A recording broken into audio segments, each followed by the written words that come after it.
Hello everyone, Rahul Mishra नाम है हमारा और weekly banking and financial awareness के इस वीडियो में आज हम लोग फरवरी थर्ड वीक की बैंकिंग एंड फाइनेंशियल अवेयरनेस यहाँ पर डिस्कस करेंगे। इसके पिछले दोनों वीडियोस जो हमारे फर्स्ट वीक और सेकंड वीक के हैं वो प्लेलिस्ट में है। अगर आप लोगों ने नहीं देखा तो आप लोग जाकर उसको देख सकते हैं।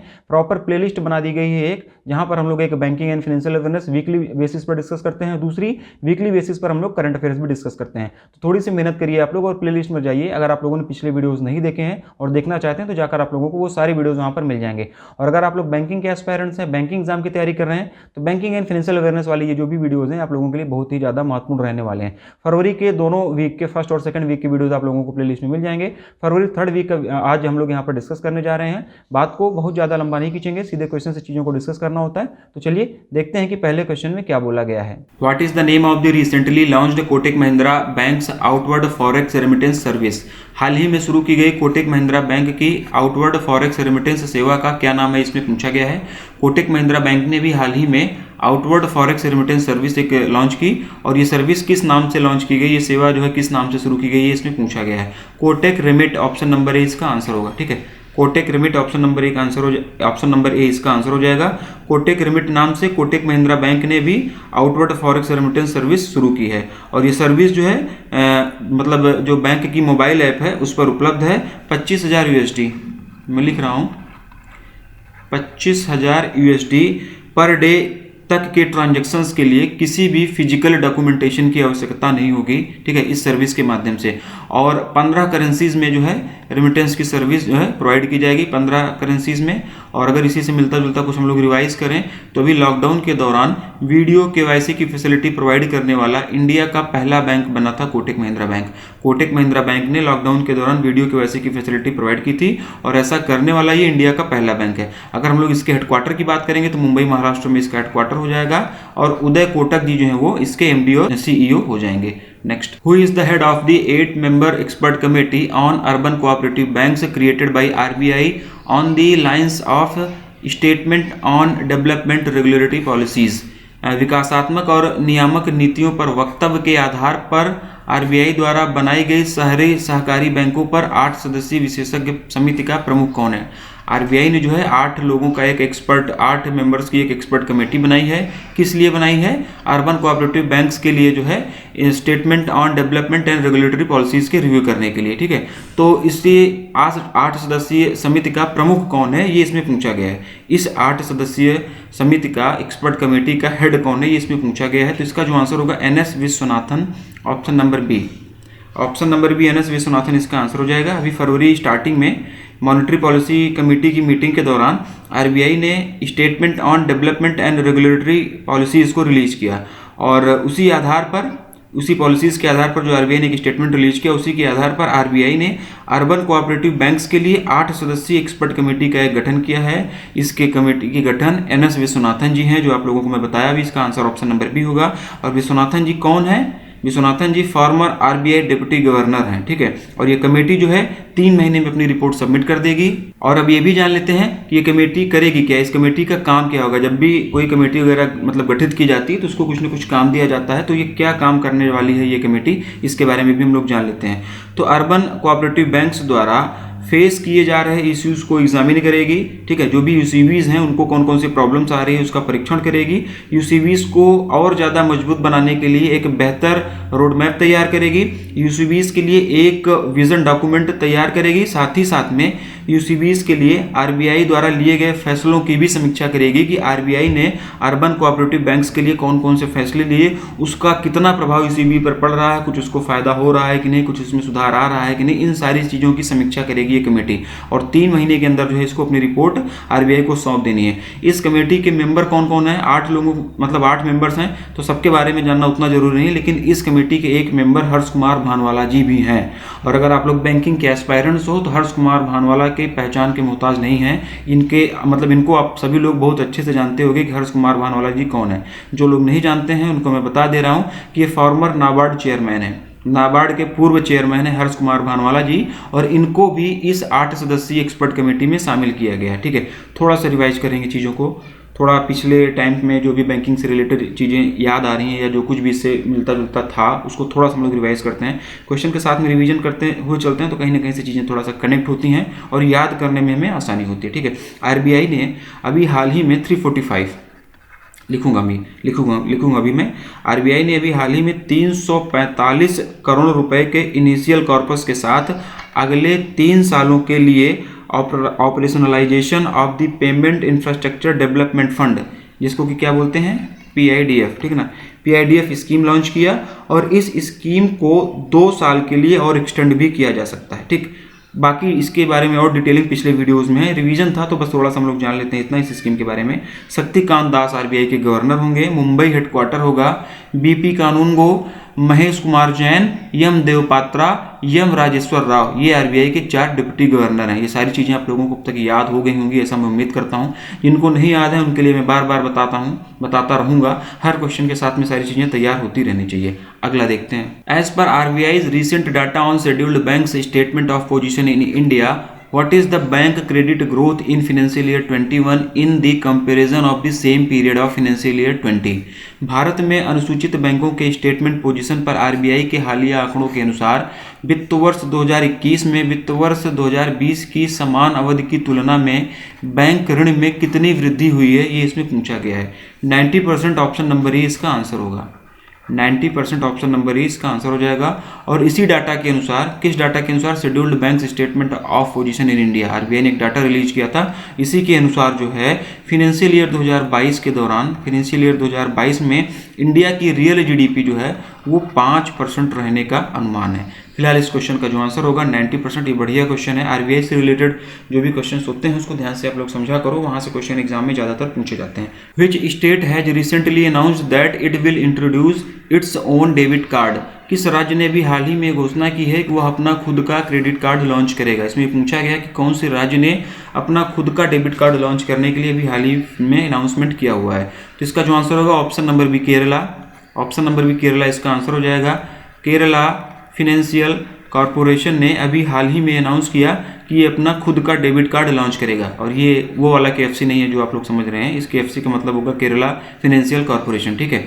और ऐसा करने वाला ये जो केरला फिनेंशियल कॉरपोरेशन है, ऐसा करने वाला ये केरला का पहला गवर्नमेंट फाइनेंशियल इंस्टीट्यूशंस है। तो ऑप्शन नंबर बी, केरला, ठीक है। पिनाराई विजयन जी जो हैं इसके सीएम हो जाएंगे। बाकी कैपिटल कहाँ है और गवर्नर कौन है ये आप लोगों को कमेंट कर बताना है। To support the covid response in India, which financial institution has signed A dept financing agreement of ₹100 crore with the Medanta, ठीक है। भारत में कोविड-19 प्रतिक्रिया का समर्थन करने के लिए किस वित्तीय संस्था ने मेदांता के साथ 100 करोड़ रुपए के एक ऋण वित्त पोषण समझौते पर हस्ताक्षर किए हैं। हिंदी अगर कठिन लगे ये ऋण वित्त पोषण, ठीक है, और ये प्रतिक्रिया समर्थन, ये सब अगर थोड़ा सा टफ लगे तो आप लोग इंग्लिश पढ़ लिया करो, यहाँ से चीज़ें आसानी से जल्दी समझ में आ जाती हैं। फिलहाल इसका जो आंसर होगा Asian development bank, option number ई। ऑप्शन नंबर ई, एशियन डेवलपमेंट बैंक इसका आंसर हो जाएगा। मेदांता क्या है, मेदांता की यहाँ पर बात हो रही है, तो मेदांता एक मेडिकल इंस्टीट्यूट है, ठीक है। तो कोविड-19 से बचाव के लिए जरूरी मेडिकल इक्विपमेंट और हेल्थ केयर सर्विसेज प्रोवाइड करने के लिए एशियन डेवलपमेंट बैंक ने मेदांता के साथ में 100 करोड़ रुपए का, कितने का, 100 करोड़ रुपए का एक डेप्ट फाइनेंसिंग एग्रीमेंट साइन किया हुआ है। 100 करोड़ रुपए यानी कि 13.7 मिलियन यूएसडी, ठीक है ना। ऑप्शन बदल कर अगर इस तरीके से भी पूछा जाए तो यहाँ पर डाउट नहीं होना चाहिए, ठीक है ना। तो 100 करोड़ रुपए यानी कि 13.7 मिलियन यूएसडी का एक डेप्ट एग्रीमेंट जो है वो मेदांता और एशियन डेवलपमेंट बैंक के द्वारा साइन किया गया है, ठीक है। और क्या उद्देश्य है, क्यों साइन किया गया है, इन पैसों का होगा क्या, ये भी हम लोग थोड़ा सा जान लेते हैं। तो protective equipment, patient care equipment, hygiene product, ventilator, bed, ये सारी चीज़ें जो है वो इसके माध्यम से, इस पैसे से खरीदी जाएंगी। एशियन डेवलपमेंट बैंक की बात हुई है, तो इसका हेडक्वार्टर कहाँ पर हो जाएगा, मंडालुयांग, मनीला, फिलीपींस, इसका हेडक्वार्टर हो जाएगा। प्रेसिडेंट की अगर हम लोग बात करेंगे तो मसात्सुगु असाकावा जी जो है वो एशियन डेवलपमेंट बैंक के प्रेसिडेंट हो जाएंगे। बाकी मैं ऐसी उम्मीद करता हूँ कि और जो भी ऑर्गेनाइजेशन दिए गए हैं इनका सबका हेडक्वार्टर आप लोगों को पता होगा, और नहीं पता है तो पता करो, ये सारी चीज़ें पता होनी चाहिए। अलग से पीडीएफ लेकर याद करने की ज़रूरत नहीं है कि फाइनेंशियल इंस्टीट्यूशन कहाँ पर है और उसका हेडक्वार्टर कहाँ पर, ठीक है ना। हर क्वेश्चन के साथ में तैयार करो, और पिछले वीडियोस देख रहे हो तो लगातार मैं हर क्वेश्चन के साथ साथ ये सारी चीज़ें बताते हुए भी चल रहा हूँ, तो आप लोगों को ये अब तक याद हो जाना चाहिए। अगला देखते हैं। To make digital payments more accessible for MSMEs and startups, which company has recently partnered with Mastercard? MSMEs और स्टार्टअप के लिए डिजिटल भुगतान को और अधिक सुलभ बनाने के लिए किस कंपनी ने हाल ही में मास्टर कार्ड के साथ में भागीदारी की है, साझेदारी की है, ये इसमें पूछा गया है। रेजोर पे ऑप्शन नंबर ए इसका आंसर होगा, ठीक है ना। रेजोर पे ऑप्शन नंबर ए इसका आंसर हो जाएगा। टायर 2 और टायर 3 सिटीज़ के स्टार्टअप्स और MSMEs को डिजिटल पेमेंट मतलब और बेहतर तरीके से प्रोवाइड कराया जा सके और एक्सेसिबल तरीके से उनको डिजिटल पेमेंट वगैरह सिखाया जा सके, वो लोग कर सकें, इसके लिए मास्टर कार्ड और रेजोर पे ने जो है एक पार्टनरशिप किया हुआ है। थोड़ा सा रिवाइज कर लेते हैं चीज़ों को, इससे मिलता जुलता अगर कुछ है तो उसको थोड़ा सा रिवाइज करते हैं। पायोनियर हेरिटेज क्रेडिट कार्ड, फिर से सुनो आप लोग इसका नाम, pioneer heritage credit card launch करने के लिए मास्टर कार्ड और इंडसइंड बैंक ने अभी हाल फिलहाल में पार्टनरशिप किया हुआ था, ठीक है ना। मास्टर कार्ड की यहाँ पर बात हुई है तो मास्टर कार्ड का हेडक्वार्टर कहाँ पर हो जाएगा, न्यूयॉर्क USA में जो है इसका हेडक्वार्टर हो जाएगा। रेजोर पे की भी बात हुई है, यही इसका आंसर है। तो रेजोर पे का हेडक्वार्टर जो है ये बेंगलुरु कर्नाटका में, ठीक है ना, बेंगलुरु कर्नाटका में जो है इसका हेडक्वार्टर हो जाएगा। अगला देखते हैं। According to Nomura what will be India GDP in financial year 22? Nomura के अनुसार वित्त वर्ष 2022 में भारत की GDP क्या होगी। ये टाइपिंग मिस्टेक है, 2012 लिखा है, ये 2022 होगा, ठीक है ना। नोमुरा के अनुसार वित्त वर्ष 2022 में भारत की GDP क्या होगी, तो इसका आंसर होगा 13.5%, option number D. 13.5% option number D इसका आंसर हो जाएगा, ठीक है। नोमुरा इंडिया बिजनेस रिजम्पशंस इंडेक्स, यानी कि NIBRI, मैं लिख दे रहा हूँ NIBRI, फिर से सुन लो आप लोग इसका नाम, नोमुरा इंडिया बिजनेस रिजम्पशंस इंडेक्स अभी हाल ही में 95.9% से बढ़कर 98.1% हो गया, जिसके बाद में नोमुरा ने अपनी GDP प्रेडिक्शन में कुछ चेंजेस किए हुए हैं, ठीक है ना। और इसी चेंजेस के अनुसार फिनेंशियल ईयर 2022 के दौरान इंडिया की GDP 13.5% रहने का अनुमान है। यही इस क्वेश्चन का आंसर होगा, यही इसमें पूछा गया है। और अगर हम लोग बात करें फिनेंशियल ईयर 21 की, तो फिनेंशियल ईयर 21 में इंडिया की रियल GDP जो है -6.7% रहने का अनुमान है नोमुरा के ही अनुसार, ठीक है ना। और नोमुरा क्या है, नोमुरा की बहुत ज़्यादा बातचीत हो गई, तो नोमुरा क्या है, तो एक क्रेडिट रेटिंग एजेंसी है, इसका हेडक्वार्टर टोक्यो जापान में है, ठीक है ना। टोक्यो जापान बेस्ड ये एक क्रेडिट रेटिंग एजेंसी है। फिलहाल इस क्वेश्चन का answer 13.5, option number D. Next देखते हैं। Who has recently been appointed as the director general of the World Trade Organisation WTO? हाल ही में विश्व व्यापार संगठन WTO के महानिदेशक के रूप में किसे नियुक्त किया गया है, ये इसमें पूछा गया है। और इसका आंसर हो जाएगा Ngozi Okonjo Iweala, option number A, ठीक ना। Ngozi Okonjo Iweala, option number इसका आंसर हो जाएगा। इनका नाम आप लोग ये देख लो, ठीक है ना, ढंग से देख लो, ध्यान से देख लो। अगर बोल नहीं पा रहे हो तो इसको ध्यान से देख लो, कम से कम ऑप्शन देखकर तो एग्जाम में क्लिक कर पाओगे, ठीक है।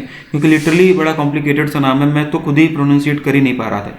ये क्वेश्चन जब मैं फ्रेम कर रहा था तो इसका नाम एक दो बार मैं बोल के खुद देखा था कि इसको बोल पाऊंगा कि नहीं। ये नोजी ओकोंजो इविला जो है ना, तो कुल मिलाकर ये नाम आप लोग याद कर लो, देख लो। नहीं बोल पाओगे तो कम से कम ऑप्शन मिलेगा तो आप लोग वहाँ पर क्लिक कर पाओगे, ठीक है। ये नाइजीरिया की हैं, इसीलिए इनके नाम ऐसे हैं, थोड़ा सा वहाँ पर नाम वगैरह ऐसे होते हैं। तो कुल मिलाकर आप लोग इसको देखो, याद रहना चाहिए, प्रोनाउंसिएशन हो या ना हो, ठीक है। और थोड़ा सा और क्वेश्चन को एक्सटेंड करते हैं। तो ये पहली महिला हैं जिन्हें WTO का डायरेक्टर जनरल बनाया गया है, ठीक है ना। ये ओकोंजो जो हैं ये मतलब पहली ऐसी महिला हैं जिनको वर्ल्ड ट्रेड ऑर्गेनाइजेशन का डायरेक्टर जनरल बनाया गया है। साथ ही साथ में ये पहली ऐसी अफ्रीकन है जिन्हें वर्ल्ड ट्रेड ऑर्गेनाइजेशन का DG बनाया गया है, डायरेक्टर जनरल बनाया गया है। इसका मतलब कि इससे पहले, यानी कि इनसे पहले ना तो कोई महिला और ना ही कोई अफ्रीकन वर्ल्ड ट्रेड ऑर्गेनाइजेशन का डायरेक्टर जनरल बनाया गया था, ठीक है। तो कुल मिलाकर ये पहली महिला और पहली अफ्रीकन है जिन्हें वर्ल्ड ट्रेड ऑर्गेनाइजेशन का डायरेक्टर जनरल बनाया गया। और ये वर्ल्ड ट्रेड ऑर्गेनाइजेशन की 7th director general of World Trade Organisation, ये वर्ल्ड ट्रेड ऑर्गेनाइजेशन की जो है 7वीं डायरेक्टर जनरल हैं। इनका टेन्योर कब से कब तक रहेगा, इनका कार्यकाल कब से कब तक रहेगा, तो 1 मार्च 2021 से लेकर 31 अगस्त 2025, 31 अगस्त 2025 तक जो है इनका कार्यकाल रहेगा। इन्होंने किसको सक्सीड किया, किसको रिप्लेस किया, इसका मतलब इनसे पहले कौन था जो वर्ल्ड ट्रेड ऑर्गेनाइजेशन का हेड था, ये भी पूछा जा सकता है। क्वेश्चन को अगर थोड़ा सा कॉम्प्लिकेटेड करेंगे या घुमाकर पूछेंगे तो ये भी पूछ लेंगे कि ओकोंजो ने वर्ल्ड ट्रेड ऑर्गेनाइजेशन के डायरेक्टर जनरल के रूप में किसको रिप्लेस किया, ठीक है ना। तो इस कंडीशन में इसका आंसर हो जाएगा रोबर्टो अज़वेदो। ऑप्शन नंबर बी, ये देखो ये भी दिया गया है इसमें। तो इस कंडीशन में आप लोगों को ये पता होना चाहिए, ये जो है रोबर्टो अज़वेदो जी को इन्होंने सक्सीड किया, और ये अज़वेदो जी ने जो है अपना कार्यकाल खत्म होने से 1 साल पहले ही रिटायरमेंट ले लिया, ठीक है ना। इनका टेन्योर अभी 1 साल और का था, लेकिन उन्होंने पहले रिटायरमेंट ले लिया। तो उसके बाद में जो है ओकोंजो को जो है वर्ल्ड ट्रेड ऑर्गेनाइजेशन का डायरेक्टर जनरल बनाया गया है। अब थोड़ा सा ओकोंजो के बारे में और जान लेते हैं। पहली चीज़ तो ये नाइजीरिया की हैं, आप लोगों को ये पता होगा। ये नाइजीरिया की वित्त मंत्री भी रह चुकी हैं और कई सारी किताबें भी इन्होंने लिखा है। एक लेखक के रूप में भी इन्होंने अपनी पहचान बनाई है। 2 बार ये नाइजीरिया की वित्त मंत्री रह चुकी हैं, और इनकी प्रमुख किताबों में से एक किताब का नाम मैं बता दे रहा हूँ। हालांकि इन्होंने कई सारी किताबें लिखी हैं, लेकिन एक फेमस किताब इनकी मैं बता दे रहा हूँ। फेमस बुक इनकी कौन सी है? द डेब्ट ट्रैप इन नाइजीरिया इनकी प्रमुख किताबों में से एक है। फिर से सुन लो, द डेब्ट ट्रैप इन नाइजीरिया, ये इनकी प्रमुख किताबें में से मतलब एक किताब है इनकी, ठीक है। तो कुल मिलाकर इसका आंसर ऑप्शन नंबर ए हो जाएगा। नाइजीरिया की बात हुई है तो कैपिटल करेंसी आप लोगों को कमेंट कर बताना ही होगा। हर क्वेश्चन में मैं कुछ न कुछ आप लोगों से पूछता हूँ, इसलिए कि दिमाग पर आप लोग थोड़ा सा स्ट्रेस डालो, थोड़ा सा ध्यान से सारी चीज़ों को सुना करो। इसीलिए मैं कुछ न कुछ जरूर पूछ लेता हूँ कि दिमाग में आप लोगों के कुछ न कुछ चलते रहना चाहिए। तो ये चीज़ें आप लोग कमेंट करके बताओ, और हम लोग देखेंगे अगला question. Name the Indian origin investment banker who is recently appointed as the executive secretary of the United Nations Capital Development Fund, जिसको कि हम लोग शॉर्ट में क्या बोलते हैं? UNCDF, ठीक है। भारतीय मूल के निवेश बैंकर, इन्वेस्टमेंट बैंकर का नाम बताइए जिन्हें हाल ही में संयुक्त राष्ट्र पूंजी विकास कोष UNCDF के कार्यकारी सचिव के रूप में नियुक्त किया गया है। प्रीति सिन्हा, ऑप्शन नंबर डी इसका आंसर हो जाएगा, ठीक है ना। इन्हें UNCDF का नया एग्जीक्यूटिव सेक्रेटरी बनाया गया है, और इन्होंने ज्यूडिथ कार्ल को सक्सीड किया। देखिए ऑप्शन में ये भी दिया है। क्वेश्चन अगर ये भी पूछा जाएगा कि प्रीति सिन्हा ने UNCDF के एग्जीक्यूटिव सेक्रेटरी के रूप में किसे रिप्लेस किया, तो उस कंडीशन में आंसर होगा ज्यूडिथ कार्ल, ठीक है ना। इन्होंने ज्यूडिथ कार्ल जी को सक्सीड किया हुआ है, जो कि अभी हाल ही में मतलब इनका रिटायरमेंट हो गया, तो फिर उनको सक्सीड करना ही था। तो कुल मिलाकर इसका आंसर ऑप्शन नंबर डी प्रीति सिन्हा हो जाएगा। और अगर हम लोग बात करें UNCDF की, यानी कि इसका क्या मतलब हो जाएगा? United Nations Capital Development fund की, तो इसका हेडक्वार्टर जो है ये न्यूयॉर्क USA में है। कहाँ पर है? न्यूयॉर्क USA में जो है इसका हेडक्वार्टर है। तो कुल मिलाकर ऑप्शन नंबर डी इसका आंसर होगा। अगले क्वेश्चन की तरफ बढ़ते हैं हम लोग। Under which section of the RBI act 1934 RBI has recently released the draft guidelines on credit default swaps CDS। RBI अधिनियम 1934 की किस धारा के तहत RBI ने अभी हाल ही में क्रेडिट डिफॉल्ट स्वैप यानी कि CDS पर मसौदा निर्देश जारी किया है, ठीक है। अच्छा क्वेश्चन है, ध्यान से पढ़िएगा आप लोग, क्वेश्चन यहाँ से बन सकता है। स्केल 2 वालों खासतौर से आपके लिए जो RBI के एग्जाम वगैरह की तैयारी करें उनके लिए भी बढ़िया क्वेश्चन, तो समझो आप लोग। कुल मिलाकर पहले इसका आंसर हम लोग जानते हैं, तो इसका आंसर हो जाएगा 45W, ऑप्शन नंबर ए, ठीक ना। 45W option number D. इसमें पूछा गया है कि RBI एक्ट 1934 के किस सेक्शन के तहत में RBI ने अभी जो है क्रेडिट डिफॉल्ट स्वैप पर गाइडलाइंस जारी की। तो ये सेक्शन कौन सा है? सेक्शन है 45W, ठीक। कुल मिलाकर ये क्वेश्चन का आंसर यहीं पर खत्म होता है। अब हम लोग आगे बढ़ेंगे। आगे यहाँ पर एक टर्म यूज हो रहा है क्रेडिट डिफॉल्ट स्वैप CDS, जिसको कि हम लोग शॉर्ट में बोलते हैं CDS। क्या होता है CDS? शॉर्ट में हम लोग इसे CDS बोलते हैं। तो क्या होता है CDS? पहली चीज़ तो आप लोग क्या होता है CDS ये बाद में जानेंगे। पहली चीज़ तो आप लोग इसका नाम समझ लो। CDS का मतलब क्या होता है? Credit default swap. ये आप लोगों को नाम पता होना चाहिए। बैंकिंग टेक्नोलॉजी के जो भी मतलब नाम होते हैं उनका फुल फॉर्म आप लोगों को पता होना चाहिए। और इसको मैं इसलिए बता रहा हूँ कि अगर एग्जाम में पूछ लिया जाए कि इन CDS what does D stand for, CDS में D का मतलब क्या होगा, तो कई सारे लोग D का मतलब डिफॉल्ट लगा ही नहीं पाते हैं, उनको पता ही नहीं होता, क्योंकि जल्दी जल्दी में क्वेश्चन पढ़ते हैं और CDS का फुल फॉर्म नहीं जानते रहते हैं। तो कई लोग डिफॉल्ट बता ही नहीं पाते हैं। और अगर बता क्यों नहीं पाते हैं? क्योंकि वो ध्यान से पढ़े नहीं रहते हैं। ऐसे मुरारी बापू की कथा के तरीके से सुनते हैं और लास्ट में लगता है कि पंजीरी वगैरह कुछ प्रसाद वगैरह दिया जाएगा और एग्जाम उनका निकल जाएगा। तो ऐसा कुछ होता नहीं है। ध्यान से सारी चीज़ों को आप लोगों को पढ़ना होता है। तो जो ध्यान से नहीं पढ़े रहते हैं वो फिर जो है D का मतलब नहीं बता पाएंगे, फिर कहेंगे कि जो पढ़ाया गया था आया नहीं, या मैंने बहुत मेहनत की, हमको क्वेश्चन मिला ही नहीं, ठीक है ना। तो इस तरीके से मत पढ़ो, ये इस मतलब ध्यान से चीज़ों को आप लोग पढ़ो, ठीक है। तो अगर ऐसे क्वेश्चन गलत हो जाते हैं तो बहुत ज़्यादा फिर बुरा भी लगता है यार कि लिटरली मतलब क्या यार करके आ गया, ये बहुत बेसिक चीज़ें होती हैं और ये गलत हो जाता है तो फिर सही में बुरा लगता है। और मैं इसको इतना फोर्सफुली इसलिए बता रहा हूँ कि कई सारे स्टूडेंट्स के मैसेजेस मुझे आए, मुझे मिलते हैं। अभी स्केल 2 के एग्जाम में ऐसा शायद एग्रीकल्चर ऑफिसर वाला था या कुछ ऐसा था, जिसमें ऐसा किसी टर्म का एक मतलब पूछा गया था। लगातार सारे क्वेश्चन में हम लोग पढ़ रहे थे लेकिन उसका मतलब भी वो नहीं बता पाया, सिंगल किसी एक वर्ड का मतलब पूछना था। जैसे इसमें पूछ लिया जाए कि CDS में डी का मतलब क्या होगा, तो डी का मतलब डिफॉल्ट होगा, तो वो बता नहीं पाए थे। और इस तरीके से क्वेश्चन गलत होता है तो फिर बुरा लगता है। कई सारे स्टूडेंट के मैसेज ऐसे आते हैं कि सर ये गलत हो गया, तो इस तरीके से मतलब मत किया करो, ध्यान से पढ़ो आप लोग, ठीक है। फिलहाल अब मुद्दे पर आते हैं हम लोग मुद्दे पर आते हैं। और बात क्या कर रहे थे हम लोग, बात कर रहे थे CDS की, बात हम लोग कर रहे थे CDS की। CDS यानी कि क्रेडिट डिफॉल्ट स्वैप। तो क्या है CDS, इसके बारे में जानते हैं। तो क्रेडिट डिफॉल्ट स्वैप किसी भी कंपनी के द्वारा डिफॉल्ट रिस्क के अगेंस्ट कराया गया एक प्रकार का बीमा होता है। CDS को हम लोग एक प्रकार के डेप्ट डेरिवेटिव, जिसको कि हिंदी में क्या बोलते हैं, वित्तीय व्युत्पन्न, ठीक ना, वित्तीय व्युत्पन्न या फिर अनुबंध के नाम से भी हम लोग जानते हैं। CDS को हम लोग हिंदी में वित्तीय व्युत्पन्न बोलते हैं या फिर अनुबंध कह सकते हैं। इंग्लिश में समझना चाहो तो डेप्ट डेरिवेटिव्स के नाम से भी हम लोग इसको जानते हैं, ठीक है ना। जो कि किसी भी इन्वेस्टर को उसके क्रेडिट रिस्क को किसी दूसरे इन्वेस्टर के साथ स्वैप करने की या फिर ऑफसेट करने की अनुमति देता है। इसके तहत में, CDS के तहत में दोनों पक्ष के बीच में एक अनुबंध किया जाता है, जिनमें से एक पक्ष को, जो मतलब दो लोगों के बीच में जो अनुबंध किया जाता है, उसमें से एक लोगों को या एक पक्ष को क्या बोलते हैं, प्रोटेक्शन बायर यानी कि सुरक्षा खरीदार हिंदी में, और दूसरे पक्ष को क्या बोलते हैं, सुरक्षा विक्रेता यानी कि प्रोटेक्शन सेलर, ठीक है ना, इंग्लिश में। एक को हम लोग बोलते हैं प्रोटेक्शन बायर, दूसरे को हम लोग लिखते हुए चल रहा हूं मैं, एक को बोलते हैं प्रोटेक्शन बायर, एक को बोलते हैं प्रोटेक्शन सेलर, ठीक ना, एक को बोलते हैं प्रोटेक्शन सेलर। CDS अनुबंध को बनाए रखने के लिए जो बायर होता है वो सेलर को प्रीमियम देता है, ठीक है ना, सेलर को प्रीमियम देता है। और किसी भी डिफॉल्ट होने की कंडीशन में CDS बायर को मुआवजा मिल जाता है, जो बायर होता है उसको मुआवजा मिल जाता है, और जो सेलर होता है उसको डिफॉल्ट के लिए किए गए ऋण का जो होता है, डिफॉल्ट किए गए ऋण पर जो है उसका सेलर का कब्जा हो जाता है, ठीक है। तो RBI ने इसी CDS के लिए अभी हाल ही में ड्राफ्ट गाइडलाइन जारी की थी, ठीक है ना। इसी CDS के लिए RBI ने भी हाल ही में ड्राफ्ट गाइडलाइंस जारी की थी। अभी तक हम लोगों ने समझा CDS के बारे में कि CDS क्या होता है, कैसे काम करता है, कौन इसमें प्रोटेक्शन बायर क्या होता है, प्रोटेक्शन सेलर क्या होता है, ये बेसिक चीज़ें हम लोगों को जो समझनी थी हम लोगों ने समझा। अब हम लोग जानते हैं कि गाइडलाइंस में क्या कहा गया है। इसी CDS के लिए अभी हाल ही में RBI ने जो ड्राफ्ट गाइडलाइन जारी किया है उसमें क्या कहा गया है, थोड़ा बहुत हम लोग उसको भी यहाँ पर जानेंगे।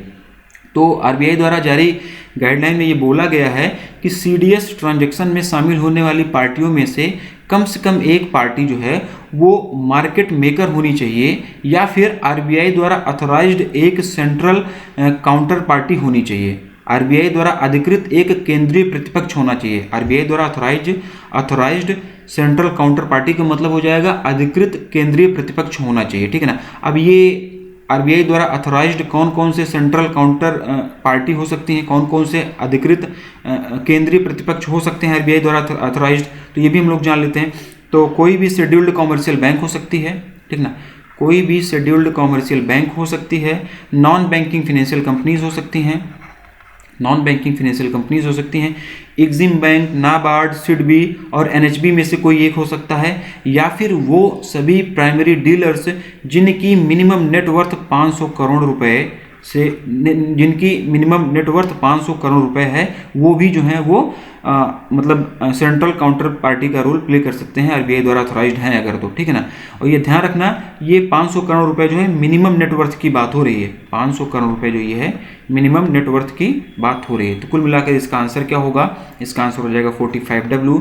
मैक्सिमम पॉसिबल इन्फॉर्मेशन इस क्वेश्चन से रिलेटेड जो हो सकता था हम लोगों ने यहाँ पर डिस्कस किया, और उम्मीद कर रहा हूँ कि सारी चीज़ें आप लोगों को समझ में आई होंगी कि CDS क्या होता है, RBI ने जो गाइडलाइन जारी की उसमें क्या क्या बोला गया, ठीक है, और प्रोटेक्शन बायर क्या होता है, प्रोटेक्शन सेलर क्या होता है। अगर चीज़ें नहीं समझ में आई तो वीडियो को आप लोग थोड़ा सा पीछे करो, एक बार फिर से देखो, क्योंकि अगर आप लोगों ने पहले ग्रेजुएशन लेवल पर या फिर कभी पहले बैंकिंग नहीं पढ़ी है तो जो भी यहाँ पर टर्मिनोलॉजी यूज़ हो रही है कई बार उसको समझ पाना कठिन होता है। तो एक बार में नहीं समझ में आ रही है तो आप लोग दोबारा जाकर इसको देख सकते हैं। हालांकि जो लोग वर्किंग है, जो लोग बैंक में काम कर रहे हैं या जो किसी न किसी तरीके से बैंकिंग से जुड़े हुए हैं तो उनको इसकी टर्मिनोलॉजी वगैरह पता होगी, तो उनको थोड़ा आसानी से और थोड़ा जल्दी समझ में आ गया होगा। लेकिन जो लोग बैंकिंग से नहीं जुड़े हैं, जिनका जिनका कभी बैंकिंग और कॉमर्स जो लोग पहले नहीं पढ़े हैं उनके लिए थोड़ा सा टफ हो सकता है, लेकिन क्या किया जाए, पढ़ना तो हमें पड़ेगा। एग्जाम ओरिएंटेड चीज़ें हम लोग पढ़ेंगे, बहुत ज़्यादा डीप में जाकर बहुत कोर बैंकिंग पढ़ने की जरूरत नहीं, नहीं फिर वो एकदम बाउंस होने लगेगा, समझ में ही नहीं आएगा। ठीक है, चलिए अगला क्वेश्चन देखते हैं। To offer the group safeguard insurance ICICI Lombard has recently partnered with which e commerce company.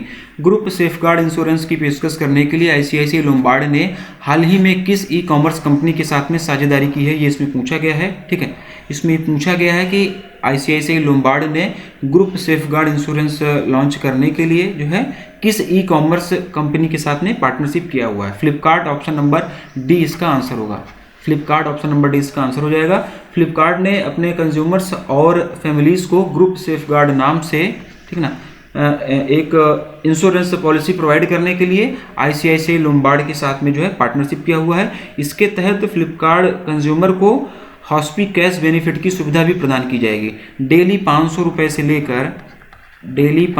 से लेकर 2000 रुपये तक का हॉस्पी कैश बेनिफिट दिया जाएगा। हॉस्पी कैश मतलब हॉस्पिटल कैश। ठीक है, अब पॉलिसी डिटेल वगैरह में जाने की जरूरत नहीं कि कितना प्रीमियम होगा, कितने दिन एडमिट रहना पड़ेगा, वो सब नहीं पूछा जाएगा एग्जाम में। तो बस इतना हम लोगों को जानना था, जितना जानना तो उतना हम लोगों ने जान लिया। हाँ, ICICI लोम्बार्ड की भी बात हुई है तो इसका हेडक्वार्टर भी हम लोग जान लेते हैं कि ICICI लोम्बार्ड जनरल इंश्योरेंस का हेडक्वार्टर कहाँ पर होगा। तो बस मुंबई महाराष्ट्र में इसका हेडक्वार्टर हो जाएगा। MD और CEO की अगर हम लोग बात करेंगे ICICI लोम्बार्ड के, तो भार्गव दास गुप्ता जी जो हैं वो ICICI लोम्बार्ड के MD और CEO हो जाएंगे। फ्लिपकार्ट के हेडक्वार्टर की बात करेंगे तो बेंगलुरु कर्नाटका में जो है फ्लिपकार्ट का हेडक्वार्टर हो जाएगा। अगला देखते हैं। As per the recent report released by the S&P global ratings, what will be India GDP in financial year 22। S&P global ratings के द्वारा जारी हालिया रिपोर्ट के अनुसार वित्त वर्ष 2022 में इंडिया की GDP क्या होगी। ठीक है ना, ये टाइपिंग मिस्टेक बहुत ज़्यादा हुई, मुझे लग रहा है ये 2022 को ही हर जगह 2012 ही लिखा है हिंदी में। ठीक है ना, तो ये अवॉइड करिएगा आप लोग, इसको मैं सही कराता हूँ, मैं इसको PDF जो पेड PDF होगी हमारी वहाँ पर हम लोग इसको सही कर लेंगे। ठीक है, और इसका जो आंसर होगा, इसका आंसर हो जाएगा option number B 10%। Option number B 10% इसका आंसर हो जाएगा। S&P ग्लोबल रेटिंग्स ने अभी हाल ही में cross sector outlook India's escape from Covid नाम से एक रिपोर्ट रिलीज की है। किस नाम से रिलीज की, फिर से आप लोग सुन लो। Cross sector outlook India's escape from Covid नाम से एक रिपोर्ट रिलीज की गई S&P ग्लोबल रेटिंग्स के द्वारा, और इसी रिपोर्ट के अनुसार फिनेंशियल ईयर 2022 के दौरान इंडिया की GDP जो है वो 10% रहने का अनुमान है, और यही इस क्वेश्चन का आंसर है, यही इसमें पूछा गया है। फिनेंशियल ईयर अगर 21 की बात की जाए तो फिनेंशियल ईयर 21 में इंडिया की रेटिंग जो है, इंडिया की GDP -7.7% रहने का अनुमान है S&P ग्लोबल रेटिंग के अनुसार ही। और यहाँ पर बात हो रही है S&P ग्लोबल रेटिंग्स की, तो इसका हेडक्वार्टर कहाँ पर है, तो ये भी हम लोग जान लेते हैं। तो इसका हेडक्वार्टर न्यूयॉर्क USA में इसका हेडक्वार्टर है। To facilitate credit schemes for its MSME members, the PhD Chamber of Commerce and Industry PhDCCI has recently signed an MOU with which organization। अपने MSME सदस्यों को क्रेडिट योजनाओं की सुविधा प्रदान करने के लिए PhD Chamber of Commerce and Industry PhDCCI ने हाल ही में किस संगठन के साथ एक समझौता ज्ञापन पर हस्ताक्षर किया है, ये इसमें पूछा गया है। और SIDBI इसका आंसर हो जाएगा। ठीक है, SIDBI इसका आंसर हो जाएगा। अपने MSME मेंबर्स को क्रेडिट स्कीम और दूसरी बहुत सारी सुविधाएं प्रोवाइड करने के लिए PhDCCI ने SIDBI के साथ में एक MOU साइन किया हुआ है। ठीक है ना, और MSMEs को गाइडेंस प्रोवाइड करने के लिए PhDCCI ने एक स्पेशलाइज्ड MSME सेंटर भी सेटअप किया हुआ है। तो कुल मिलाकर इसका answer option number B SIDBI हो जाएगा। PhDCCI इसके हेडक्वार्टर की बात करेंगे तो न्यू दिल्ली, ठीक है, नई दिल्ली में इसका हेडक्वार्टर हो जाएगा। SIDBI के हेडक्वार्टर की अगर हम लोग बात करेंगे तो लखनऊ UP, लखनऊ उत्तर प्रदेश में जो है इसका हेडक्वार्टर हो जाएगा SIDBI का। बाकी नाबार्ड का कहाँ है, SEBI का कहाँ है, NHB का कहाँ है, SBI का हेडक्वार्टर कहाँ है, ये सब आपको पता ही होगा, ये तो बहुत कॉमन चीज़ें होंगी आप लोगों के लिए। चलिए अगला देखते हैं। Under which scheme RBI has recently permitted resident individuals to make remittances to international financial service centres set up in India. किस योजना के तहत RBI ने भी हाल ही में निवासी व्यक्तियों को भारत में स्थापित अंतर्राष्ट्रीय वित्तीय सेवा केंद्रों को प्रेषण करने की अनुमति दी है। बढ़िया क्वेश्चन है, RBI गाइडलाइन है ये, तो थोड़ा सा अच्छे से मतलब आप लोग इसको समझो। बाद में ये डिमांड नहीं होनी चाहिए कि सर RBI गाइडलाइन की एक अलग से वीडियोस बनाओ, कि थोड़ा कॉम्प्लिकेटेड हो जाता है कि सारी चीज़ों को एक बार करके मतलब बना पाना फिर से दोबारा उन्हीं सारी चीज़ों को। तो इसी टाइम पर आप लोग ध्यान से समझते हुए चला करो। मैं भी जो भी RBI गाइडलाइंस वगैरह होती हैं उसको क्वेश्चन के फॉर्मेट में लाकर हम लोग यहाँ पर डिस्कस करते हैं। एक क्वेश्चन उसका प्रॉपर बना दिया जाता है, फिर उससे रिलेटेड जितनी भी मैक्सिमम पॉसिबल चीज़ें हो सकती हैं एग्जाम ओरिएंटेड, वो सारी चीज़ हम लोग वहाँ पर डिस्कस कर लेते हैं ना। अगर आप लोगों को डिमांड ही रहेगी कि नहीं आरबीआई गाइडलाइंस की एक अलग से सीरीज चलाओ, तो हम लोग उसमें विचार कर लेंगे कि वो चलानी चाहिए या नहीं चलानी चाहिए। लेकिन फिर भी अभी तक आप लोग जो भी पढ़ाया गया इसी तरीके से पढ़ाया गया कि क्वेश्चन के फॉर्म में सारी चीज़ें आप लोगों को बताई गई हैं। तो इस तरीके से आप लोग इसको समझा करो। अलग से डिमांड होगी तो देखा जाएगा, लेकिन अभी मुझे नहीं लगता कि अलग से गाइडलाइन वगैरह बनाई जाए। क्वेश्चन के साथ में चीज़ें करते चलेंगे तो थोड़ा आसान रहेगा, ठीक है ना। क्योंकि टाइम का भी इशू होता है, अभी करंट अफेयर्स भी काफ़ी पेंडिंग पड़ा हुआ है, वो भी आप लोगों को कराना है अगर ठीक ठाक ढंग से, तो फिर टाइम तो लगेगा ही ना, इतना टाइम होता भी नहीं है। तो इसी हिसाब से चीज़ों को आप लोग मैनेज करने की कोशिश करो। यहाँ पर बात हुई है IFSC की, ठीक है ना। तो ये वो वाला IFSC कोड नहीं है जो हम लोग IFSC कोड पढ़ते हैं हम लोग, वो नहीं है। इसका मतलब आप लोग समझ लो, इंटरनेशनल फाइनेंशियल सर्विस सेंटर। ये फिर से मैं क्यों बता रहा हूँ, क्योंकि ये इसका फुल फॉर्म आप लोगों को पता होना चाहिए। एग्जाम में ये गलती मत करके, और लिटरली ये गलती अगर करते हो तो बुरा आपसे ज़्यादा मुझे लगता है। ये गलती नहीं होनी चाहिए। कई सारे स्टूडेंट बेचारे ऐसे बताते हैं, फिर बुरा लगता है यार, 1 नंबर 2 नंबर से अगर किसी का सिलेक्शन रुक रहा है इन छोटी छोटी गलतियों की वजह से। तो इसका नाम, इसका full form international financial service centre हो जाएगा, ठीक है ना।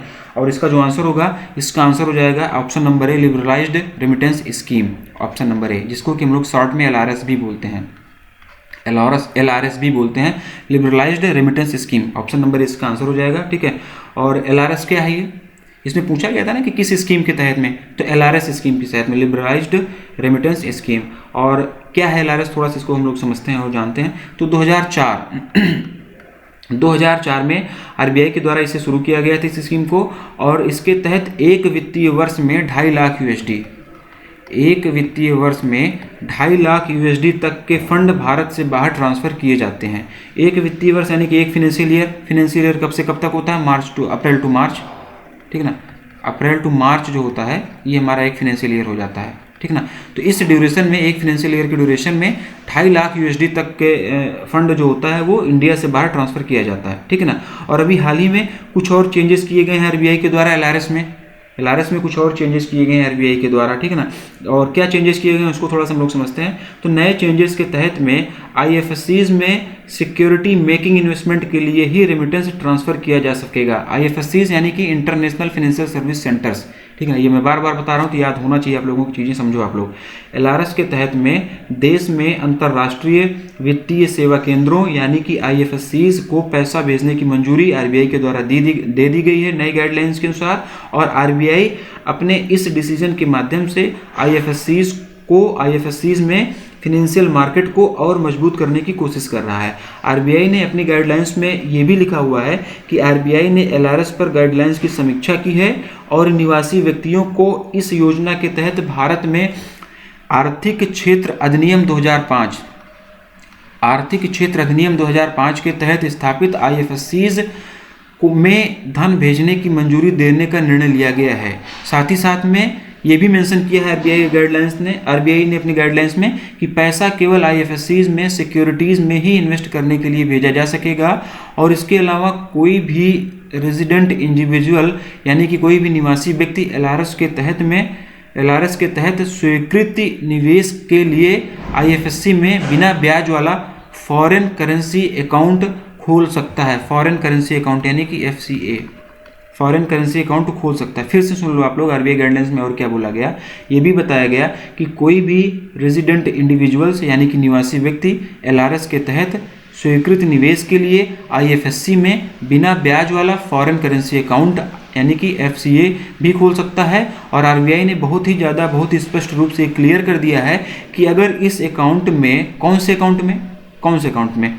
FCA में यानी कि फॉरेन करेंसी अकाउंट, अगर फॉरेन करेंसी अकाउंट में जो है कोई भी अमाउंट 15 दिन तक, 15 डेज, ये दिन भी याद रखना, कोई भी अमाउंट 15 डेज तक निष्क्रिय पड़ा रहता है, उसको यूज़ नहीं किया जाता, तो उसे तुरंत इंडिया में इन्वेस्टर्स के डोमेस्टिक NRI अकाउंट में भेज दिया जाएगा। ये डेट याद रखना, ये दिन याद रखना, 15 दिन, क्वेश्चन यहाँ से फ्रेम हो सकता है। फिर से मैं इसको बता दे रहा हूँ, फिर सुन लो। RBI ने अपनी गाइडलाइंस में बहुत ही क्लियर तरीके से, बहुत ही स्पष्ट रूप से यह मेंशन कर दिया है कि अगर फॉरेन करेंसी अकाउंट यानी कि FCA में कोई भी अमाउंट 15 दिन तक 15 डेज तक निष्क्रिय पड़ा रहता है तो इसे तुरंत इंडिया में इन्वेस्टर के डोमेस्टिक एनआरआई अकाउंट में भेज दिया जाएगा। ठीक, तो कुल मिलाकर इसका आंसर ऑप्शन नंबर ए, लिबरलाइज्ड रेमिटेंस स्कीम इसका आंसर हो जाएगा ऑप्शन नंबर ए। मैक्सिमम पॉसिबल क्वेश्चंस जो यहाँ से हम लोग पढ़ सकते थे एग्जाम ओरिएंटेड, उन सारी चीज़ों को हम लोगों ने कवर किया। मैं बता दे रहा हूँ कि आरबीआई की गाइडलाइन है, तो ये आप लोग अच्छे से समझिएगा, अच्छे से पढ़िएगा। जो भी चीज़ें यहाँ पर बताई गई हैं वो कहीं ना कहीं आपके एग्जाम पॉइंट ऑफ व्यू से बहुत ही ज़्यादा महत्वपूर्ण है। अगले क्वेश्चन की तरफ बढ़ते हैं। The government has decided to infuse how much capital into the Exim bank during the financial year 22।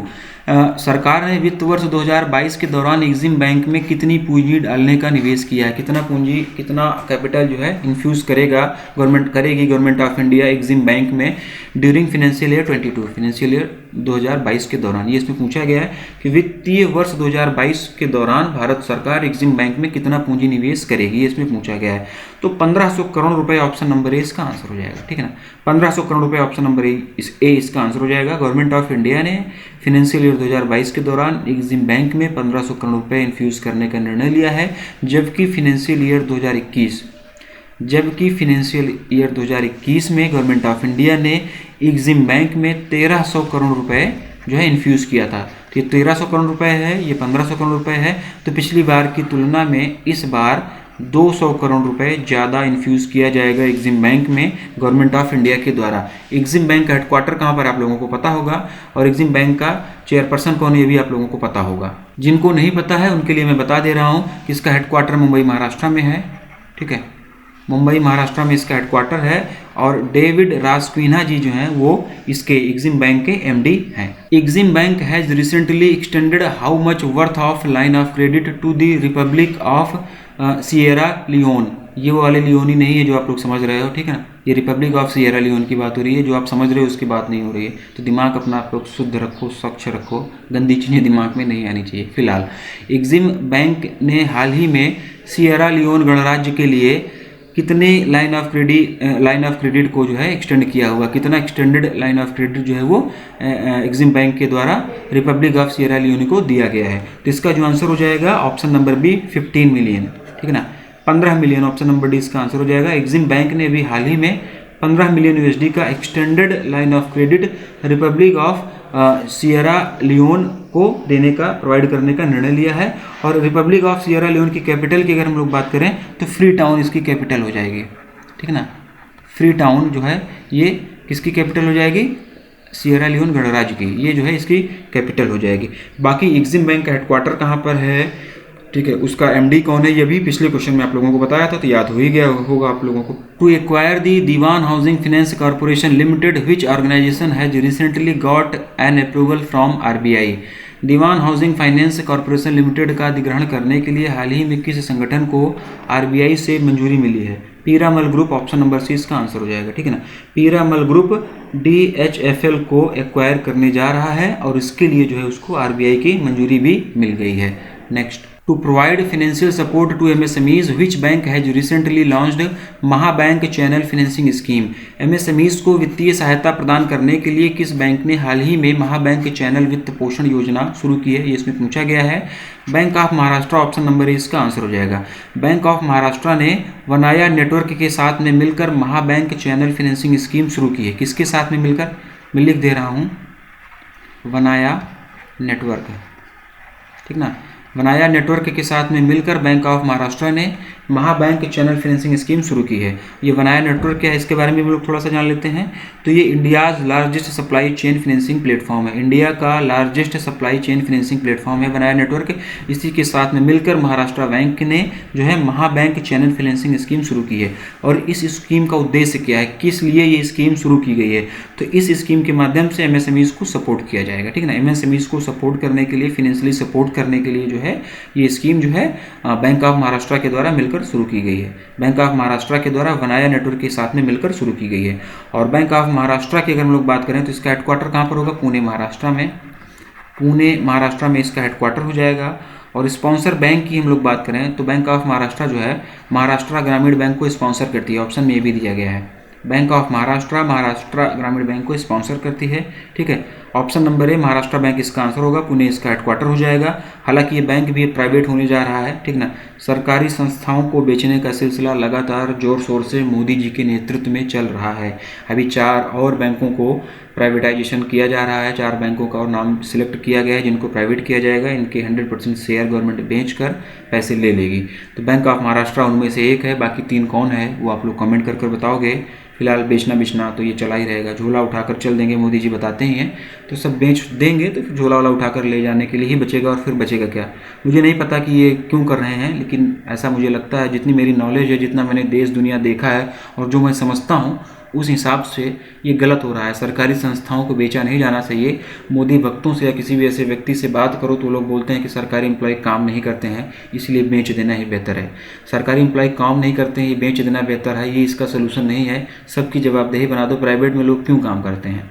क्योंकि उनके ऊपर प्रेशर होता है, उनके ऊपर रिस्पॉन्सिबिलिटी होती है, उनकी एक जवाबदेही होती है, उनको जवाब देना होता है कि ये आपका काम है, क्यों नहीं किया। तो इस तरीके से कोई सिस्टम बनाया जाना चाहिए और ये बेचने का सिलसिला खत्म होना चाहिए। मेरा व्यक्तिगत ओपिनियन है। किसी मोदी भक्त को, किसी अंधभक्त को अगर ये बुरा लगे तो बिल्कुल आप लोग इसको अवॉइड करिएगा। अगला और लास्ट क्वेश्चन देखेंगे हम लोग इस वीडियो का। To provide the credit facility to startups and MSMEs, which bank has recently signed an MoU with the Society for innovation and Development SID of IISc Bengaluru. Startups और MSMEs को credit सुविधा प्रदान करने के लिए किस बैंक ने हाल ही में आईआईएससी बेंगलुरु के society for innovation and development यानी कि सिड के साथ में एक समझौता ज्ञापन पर हस्ताक्षर किए हैं, ये इसमें पूछा गया है। और Indian bank option number C इसका आंसर होगा।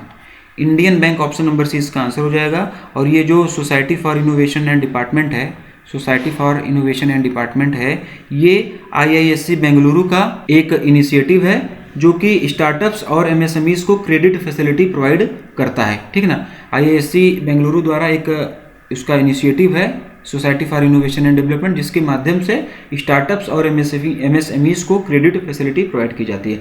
और ये जो एमओयू साइन किया गया है इंडियन बैंक के द्वारा, ये इंडियन बैंक की एक स्कीम है, उसके तहत में ये एमओयू साइन किया गया है। अब इंडियन बैंक की वो कौन सी स्कीम है जिसके तहत में ये एक एमओयू साइन किया गया है? तो इंडियन बैंक की उस स्कीम का नाम है IND spring board for financing startups. फिर से सुन लो आप लोग, IND spring board for financing startup जो है, ये इस नाम से एक इंडियन बैंक की स्कीम है। इसके तहत में ये एमओयू साइन किया गया, ठीक है ना। और इसके तहत 50 करोड़ रुपए, 50 करोड़, और इस स्कीम के तहत में 50 करोड़ रुपए तक का लोन जो है, बैंक लोन प्रोवाइड किया जाएगा स्टार्टअप्स को, ठीक है।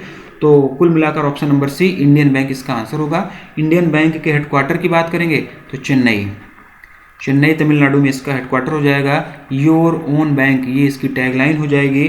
पद्मजा चुंद्रू, ये इसके एमडी और सीईओ हो जाएंगे, ठीक है ना। और अभी हाल ही में इलाहाबाद बैंक और इंडियन बैंक का मर्जर हो गया है, इनका विलय कर दिया गया है। कौन कौन सी बैंकों का? इलाहाबाद बैंक, ठीक है, इलाहाबाद बैंक और इंडियन बैंक, इनका मर्जर हो गया है, इनका विलय कर दिया गया है। इसके साथ साथ में और कौन से बैंकों का मर्जर हुआ है ये आप लोगों को पता ही होगा। ये मर्जर कब से प्रभावी होता है, कौन सी डेट से ये मर्जर इफेक्टिव हुआ, ये डेट आप लोग बताओ। ये डेट कौन सी है, कौन सी डेट से इन बैंकों का, जो भी बैंकों का मर्जर हुआ वो कौन सी डेट से इफेक्टिव है, कौन सी डेट से प्रभावी है, ये आप लोगों को पता होना चाहिए। तो कुल मिलाकर मोटा मोटा हम लोगों को जितना कुछ यहाँ से जानना था हम लोगों ने समझा। इंडियन बैंक के हेडक्वार्टर वगैरह के बारे में जान लिया। Bank of Baroda, state bank of India, United bank, देना बैंक, इन सभी के हेडक्वार्टर आप लोगों को पता होगा। टैगलाइन आप लोगों की पता होगी, ऐसी मैं उम्मीद करता हूँ। फिलहाल आज की वीडियो में बस इतना ही। आज हम लोगों ने फरवरी 3rd वीक की banking and financial awareness discuss कर लिया। 57 क्वेश्चन हम लोगों ने फरवरी मंथ में बैंकिंग एंड फाइनेंशियल अवेयरनेस से रिलेटेड कर लिए हैं। अपने अगले आने वाले वीडियोस में हम लोग फरवरी 4th वीक की banking and financial awareness discuss करेंगे, जो कि किसी भी बैंक एग्जाम के लिए बहुत ही ज़्यादा महत्वपूर्ण होती है। 58वें क्वेश्चन से हम लोग वहाँ पर चीज़ों को स्टार्ट करेंगे। आज के लिए इतना ही।